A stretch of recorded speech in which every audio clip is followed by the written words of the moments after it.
আমি সেই society belong করি যে দুপুরবেলা লাঞ্চ হয় একটা রুটি আর এক কাপ চা দিয়ে। তোমাদের মতো দামি দামি ফাস্টফুডে লাঞ্চ করতে পারি না, যেখানে একজনের খাওয়া বিল আছে 700 থেকে 800 টাকা।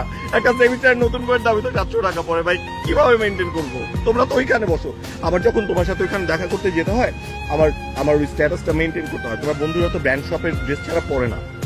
আমি তো ঢাকা কলেজের সামনে ফুটপাথ থেকে কেনা ড্রেস পরে, আবার ওগুলো ধার করে পড়তে হয় যেন তোমার কোনো বন্ধু তোমার কোনো বান্ধবীটা বলতে না পারে তোর বয়ফ্রেন্ডটা খেয়াল। তোমার রেসপেক্টটা যাতে কোনোভাবে নষ্ট না হয় সেটা আমার মেনটেন করতে হয়েছে। হ্যাঁ, আমি বাড়াবাড়ি করছি কিছু কিছু ক্ষেত্রে, আমি জানি, কিন্তু আমি তোমাকে হারানোর ছবিটা আসলে কখনো আমি নিতে চাইনি।